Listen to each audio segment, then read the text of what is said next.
Whether you're doing accounting or whether you're in manufacturing or quality assurance, that's what comes from our heart. We're helping the health of society through touching an individual that goes to medicine to get his appointment at a clinic and is presented by a doctor and that nursing team. And how do they feel when this patient a month later comes back and go, look, my tumor has shrunk. I'm actually feeling better.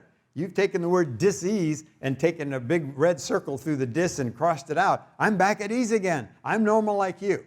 Well, I've asked Dr. Furman at Cornell University how he feels when he sees his Imbruvica patients, and he said, it's the top of the week for us because they're doing better. We're supporting their wellness, reestablishing their back to normalcy, and that they love. So yes, we appreciate the fact that they had the confidence in us. We had our first patient, it took 12 weeks to go from patient 1 to patient 2. Brand new molecule, never heard of it. I hear it's irreversible. What'll happen if something goes wrong? 12 long weeks. And then we got patient number 2, and then 3, and then 4. And you've seen the graph. It kind of goes like this, and then up a steep curve because of the wellness factor that has been created by it. Okay, paragraph 2, my friend, further affinity.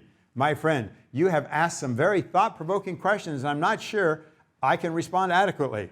Don't forget the fact that I'm the world's wealthiest man and you're only 17. He wasn't speaking from, now look, I just got 1 minute here and my secretary is going to try to get this note back to you, but don't ask me any more questions because I'm Sam Walton and what's your name again? That's not the way he approached it. And that's not the way we approach our patients or those that help us help society in the world of healthcare. There were several persons who had an indirect influence on my business philosophy. My parents, teachers, friends, and associates. So just right there, many of you are parents. Many of you, all of you have friends. All of you have associates here. Some of you may have taught from time to time, but you all had teachers. I just want you to know that makes you an opinion leader right away. You are an opinion leader, and people listen to you like Sam listened to those people. The training and experience I received and the self-confidence I gained probably were the motivating factors that prompted me to enter the retail business. The key word here is self-confidence. We do everything we can to support the confidence of our individuals and our teammates and our fellow Pharmacyclics teammates, as well as anybody that works with us. What does that mean, self-confidence? Well, let's take you know what self means. It's you, but confidence is a compound word, confidere, means with trust. So how do we help your self-confidence? By validating what you do that's right, by putting support in an area that you might need some help. So if something needs to be fixed, our first thought is to help the other individual, not go, I see something you did wrong. It's like, hey, how about that over there? Can we put our attention on it? But be sure that you package it in with, I've also noticed the things you're doing right. Because it's what's right is what energizes the person. Not what's wrong, when you fix it, energizes them. But the pointing out of what's wrong does not energize a person. It actually introverts them a little bit because they feel bad about what happened. So that's the way we inspire self-confidence in one another. Okay, my advice to anyone wishing to succeed in business. Now we've got 5 more lines here, and this is the most powerful advice I've seen in my years in life. First, count the cost of time, energy, and investment that will be necessary. So when you take on a project, what does this really entail? Take a good look at it. What does this mean in terms of the energy and the outflow? So you don't get in over your head right away, but you assess it properly. Then become dedicated to hard work. Now, we all know this here, but this is an interesting word too. The word hard means durable and persistent, and the word work in its etymology meant completion of intention. So we had a nice celebration on Friday that completion of intention was added energy spent completing your intention.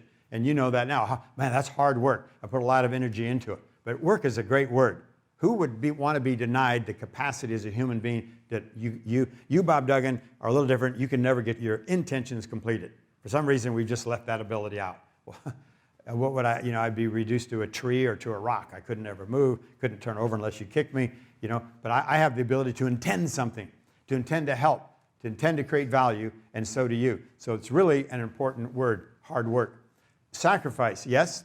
Sacrifice just means certain things will get lost, I don't surf as much as I'd like to. There'll be little things and some big things that you won't be able to do as much as you wanted to because you've dedicated yourself to helping society handle this problem of cancer that we've been talking about handling for the last 50 years. And had we known about its insidiousness 200 years ago, we would have been attacking it then too.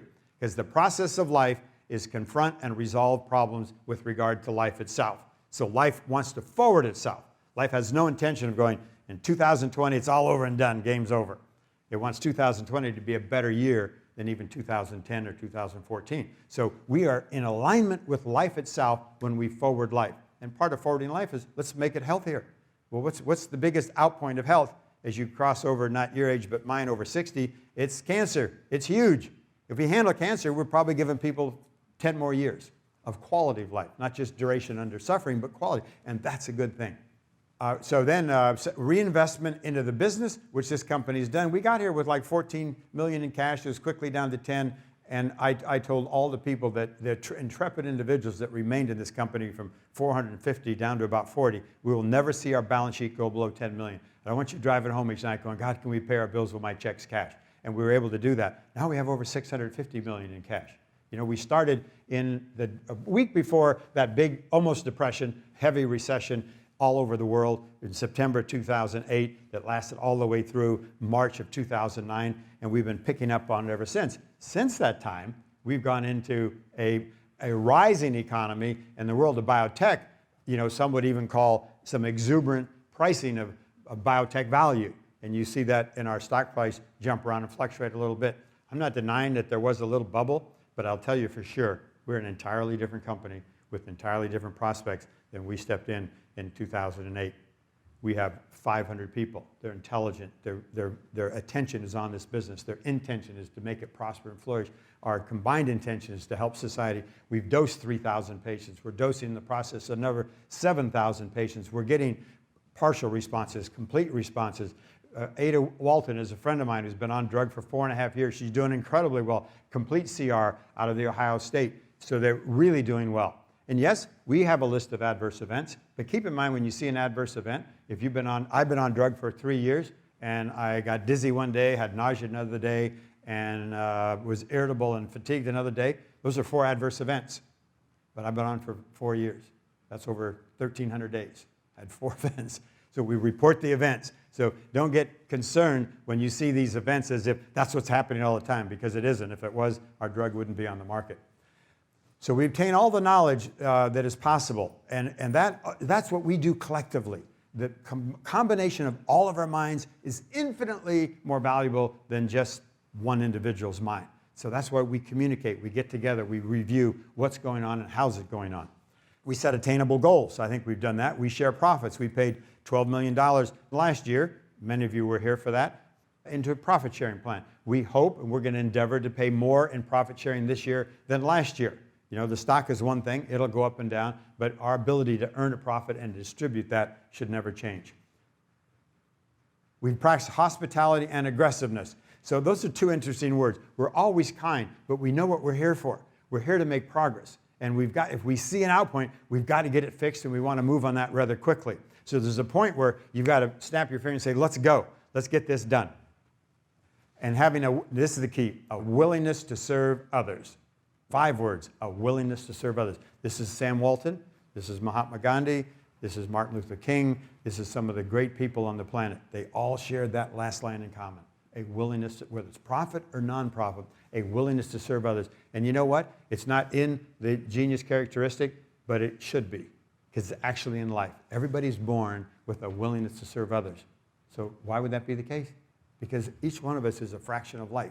Each one of us has a role. We're like a cell of life. You have 85 trillion cells in your body.